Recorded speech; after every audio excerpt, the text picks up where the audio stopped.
भगवान वेद व्यास जी भागवत महिमा की विषय में कि इतिहास सुनाते हैं कि श्रीमद् भागवत की कितनी महिमा है। हमारे देश में अनेकों नदियां बहती हैं, जैसे गंगा, यमुना, सरस्वती, नर्मदा, सिंधु, गोदावरी। तो एक नदी है तुंगभद्रा नदी। इस तुंगभद्रा नदी के तट पे एक आत्मदेव नाम के ब्राह्मण रहते हैं। उनकी पत्नी का नाम है धुंधली। अब नाम ही उसका ऐसा है, धुंधली। धुंधली का अर्थ होता है धुंधलापन, जानते हो ना, आंखों से ठीक से दिखाई नहीं देता है।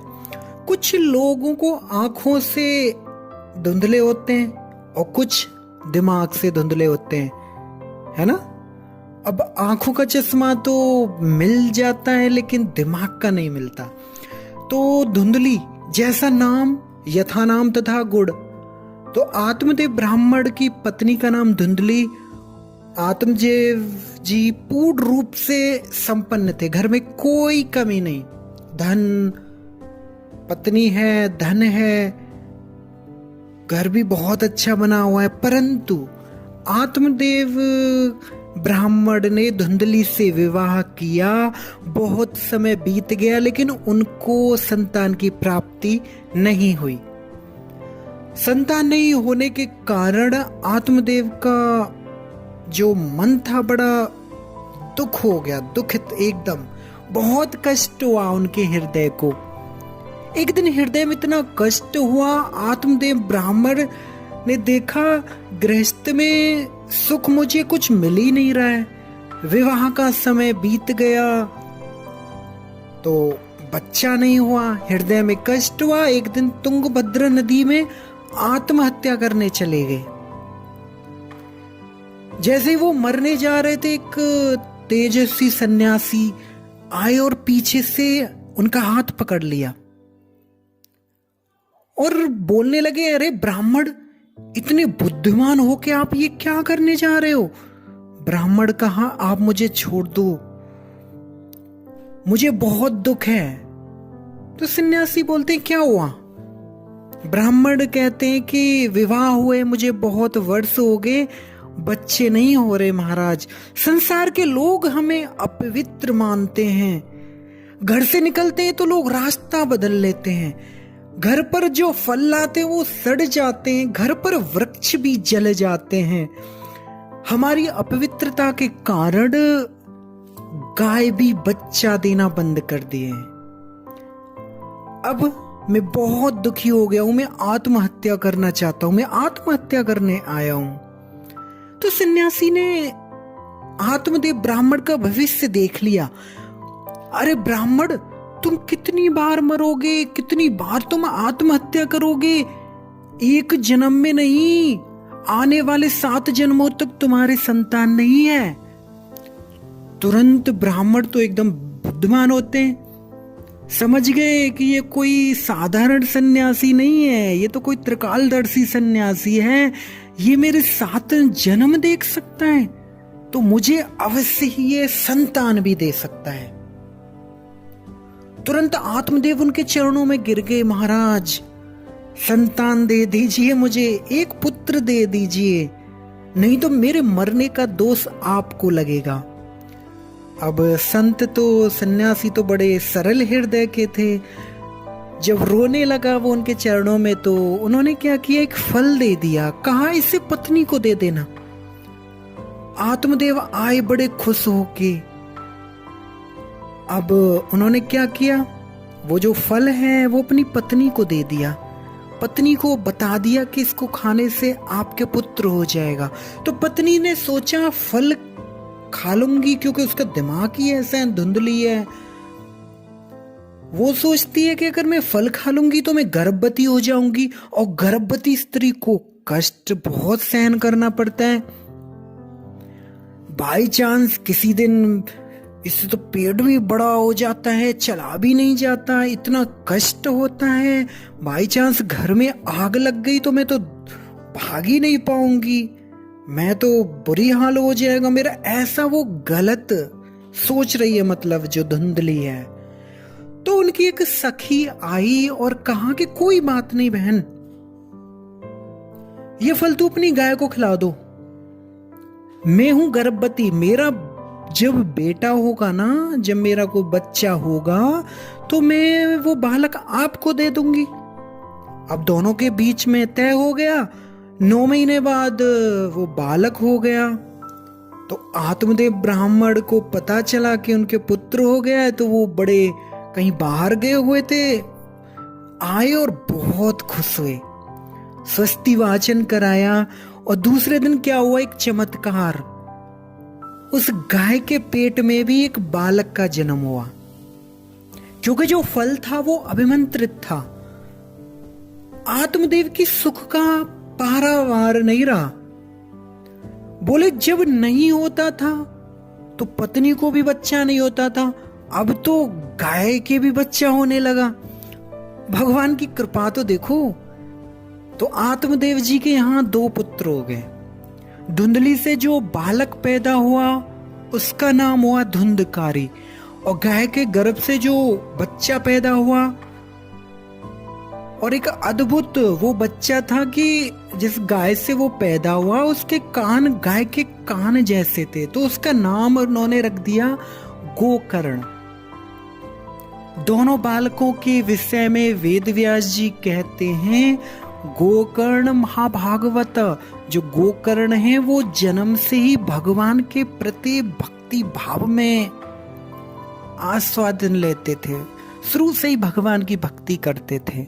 और धुंधकारी महाखल, सबसे बड़ा पापी, दुनिया का ऐसा पाप नहीं जो उसने नहीं किया हो। शराब पीना, मांस, जुआ, चोरी, वैश्यागमन, गांव में कहीं से जा रहा है तो किसी के बच्चे को कुएं में फेंक दे रहा है, रात दिन पाप करता था। इस पाप को देखकर गोकर्ण जी तो तीर्थाटन को चले गए, कहीं यात्रा पे चले गए। और यहाँ धुंधकारी ने क्या किया, सारी संपत्ति अपनी जो है वो शराब पीने में उड़ा दी। आत्मदेव जी इतने दुखी हुए, दुखी तो पहले भी थे, पुत्र नहीं था। जितना दुख आत्मदेव को था, पुत्र होने के बाद जो दुख है वो 10 गुना और बढ़ गया। तो इसीलिए जिसको पुत्र नहीं है उसे समझना चाहिए भगवान की कुछ कृपा ही है। हो सकता है कि भगवान उसको वो ना पुत्र दे रहे हो, कहीं उसका पुत्र भी ऐसा हो, तो हमें ऐसा नहीं सोचना चाहिए कि हमारे पुत्र नहीं है, इसमें भी ठाकुर जी की ही कृपा है। तो जब धुंधकारी द्वारा इतने पाप किए, एक दिन गोकर्ण घर आया तो पिता को समझाया कि पिताजी आप क्यों दुखी हो, ये जो शरीर है ये कफ पित्त वायु से बना है, इस शरीर में मांस मज्जा हड्डी खून मल मूत्र के अलावा कुछ है ही नहीं। ऐसे तुच्छ शरीर की आसक्ति से आप मुक्त हो जाइए। शरीर के संबंध, पुत्र की आसक्ति, इनसे दूर होकर आप ऐसा करो, आप वृंदावन चले जाइए, वहां भगवान की भक्ति कीजिए। पुत्र का उपदेश ना उनके हृदय में लग गया और आत्मदेव ब्राह्मण वन में चले गए। भागवत पाठ करके उन्होंने भगवान की प्राप्ति कर ली। पिता के जाने के बाद धुंधकारी 5 वैश्याओं को घर पे ले आया। अब एक दिन माँ को पकड़ लिया कि बचा कुचा दो धन है वो दे दे, नहीं तो मैं तुमको मार दूंगा।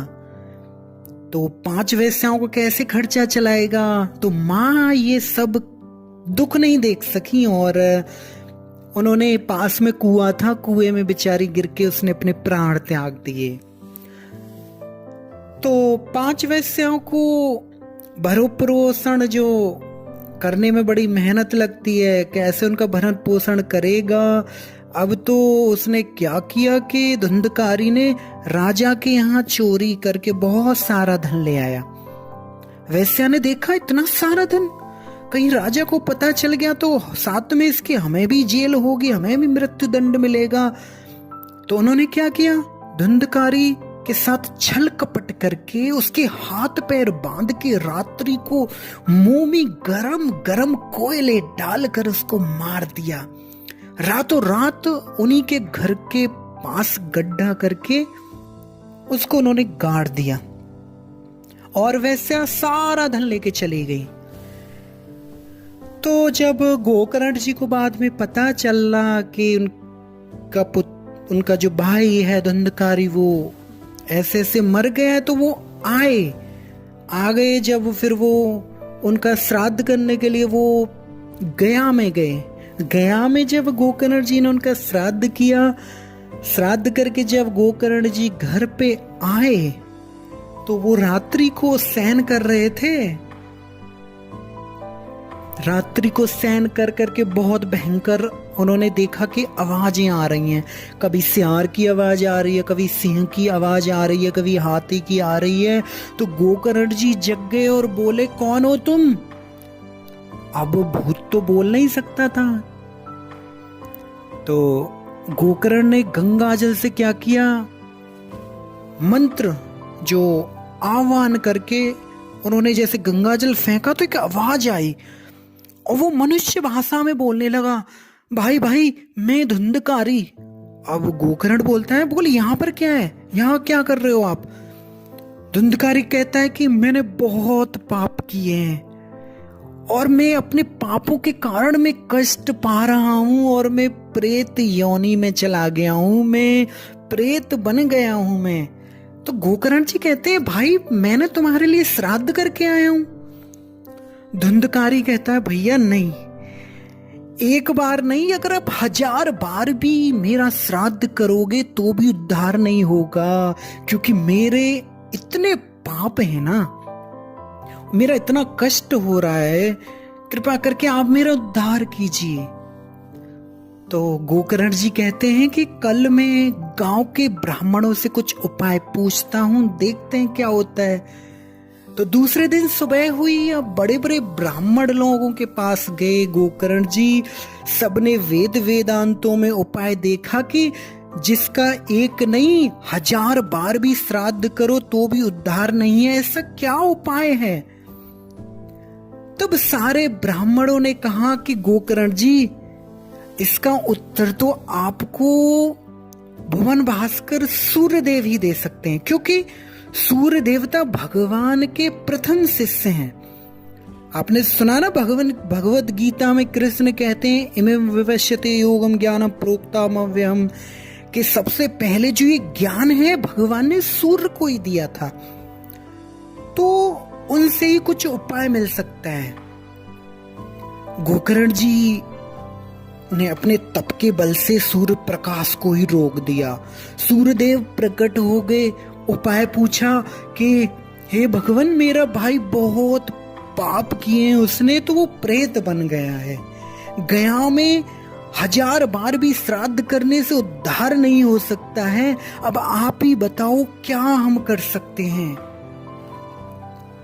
तब सूर्य देवता कहते हैं कि जिसने अपने जीवन में बहुत पाप किए हों, जो प्रेत भी बना हो और 1000 बार भी गया में श्राद्ध किया हो, फिर भी अगर उद्धार नहीं हो रहा हो उसका, अगर उसका उद्धार करना है तो एकमात्र ही उपाय है कि श्रीमद् भागवत सप्ताह का आयोजन कराओ।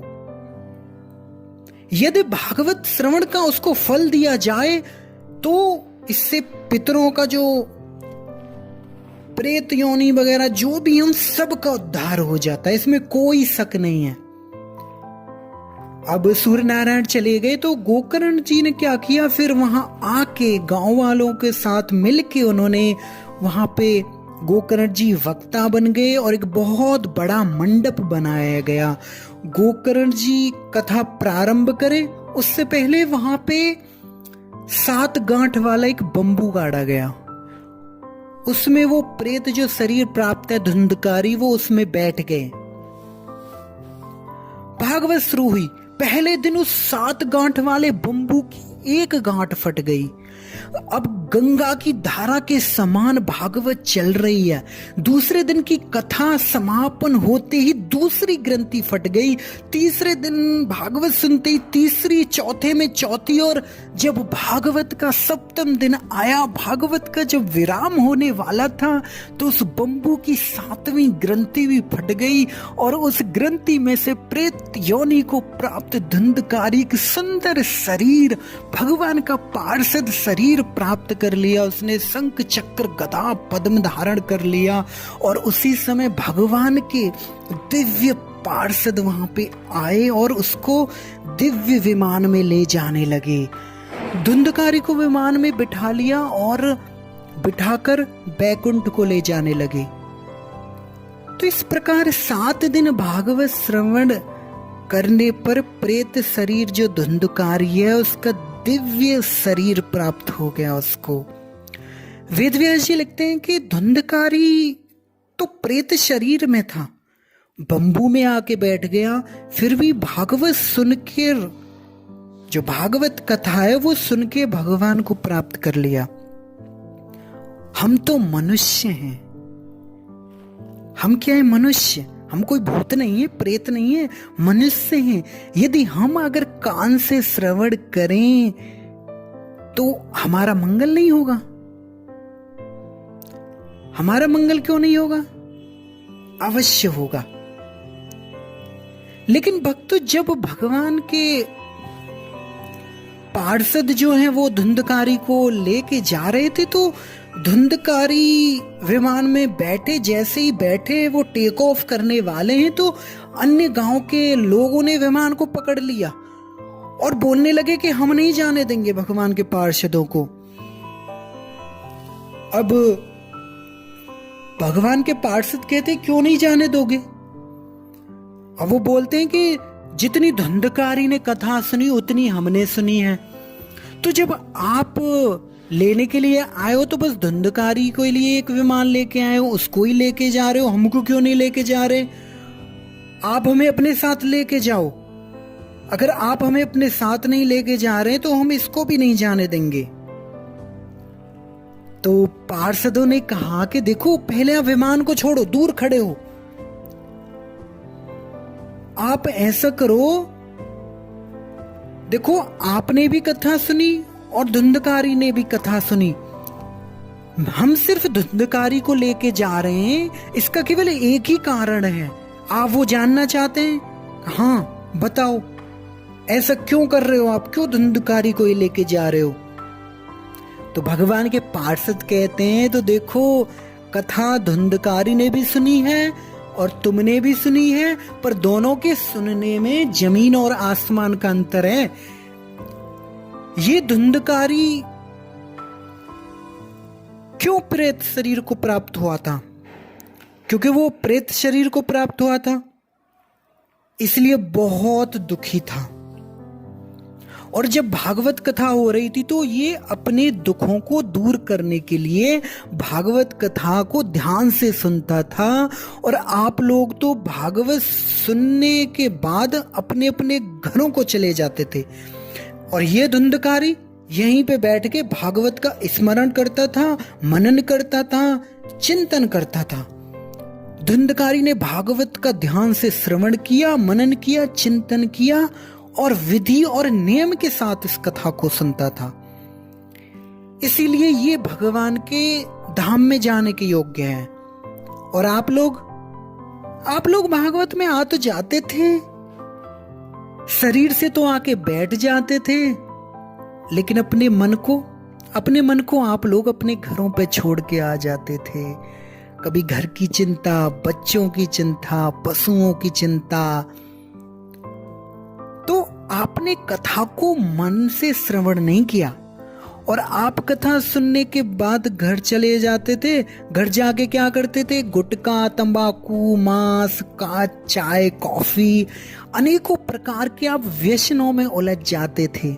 विधि नियम पूर्वक कथा नहीं सुनने के कारण भागवत कथा सुनने पर भी इस भागवत कथा का पूर्ण फल प्राप्त नहीं हुआ है आप लोगों को। इसलिए आप अभी नहीं जा सकते। आप नहीं जा सकते, धुंधकारी जा सकता है। इतना कह के भगवान के पार्षद धुंधकारी को लेके चले गए। और यहाँ अब सारे जो श्रोता थे, गांव वालों ने भी एक मीटिंग की, यार ये तो बहुत बड़ी गड़बड़ हो गई, धुंधकारी चला गया, हम रह गए। संसार में भी यही तो दुख है। सबसे बड़ा दुख क्या है? हम लोग अगर एयर कंडीशन में भी बैठे हों, ऑफिसों में भी बैठे हों, फिर भी क्या होता है, हम अंदर से जल रहे होते हैं। आदमी अंदर से जल रहा है, राख हो रहा है आदमी। बहुत बड़ी चिंता सताती है। चिंता किस बात की? अपने माल की नहीं, ये बात की चिंता नहीं कि पड़ोसी का दुकान मालिक का माल बहुत बिक रहा है, ये बात की चिंता नहीं। दूसरों का मुनाफा हो रहा है, ये सबसे बड़ी चिंता है। तो अपना नुकसान हो जाए तो इससे इतना बड़ा गम नहीं है। तो गम तो इस बात का है कि दूसरे का इतना कुछ हो रहा है, हमारा कोई फायदा नहीं हो रहा है। तो सबने वहां पे मीटिंग की कि अब हम लोगों ने कथा सुनी, लेकिन धुंधकारी चला गया, हम नहीं गए। तो निर्णय किया सबने मिलके कि हम भागवत कथा श्रवण करेंगे दोबारा से। मन लगाकर नियम से विधि पूर्वक भागवत कथा श्रवण करेंगे। तो दूसरी बार कथा का आयोजन हुआ। गोकर्ण जी वक्ता हुए। समस्त श्रोताओं ने बड़ा मन लगाकर, चित्त लगाकर श्रीमद् भागवत का श्रवण किया। और जब 7वां दिन आया, जब पूर्ण आहुति का दिन आया, तो एक आश्चर्यमयी घटना घटी। 7 दिन तक लगातार भागवत कथा का श्रवण करते हुए सबने भगवान उनके ऊपर प्रसन्न हो गए और आकाश मार्ग से हजारों के हजारों विमान आने लगे। आज तक तो मात्र रोड पर ट्रैफिक रहती थी, आज आकाश में ही ट्रैफिक जाम हो गया। हजारों हजारों विमान भगवान के पार्षद वहां पे नीचे उतरे और जितने भी भागवत के श्रोता थे सबको विमान में बिठाकर भगवान के धाम में ले गए। बोलिए श्रीमद् भागवत महापुराण की जय।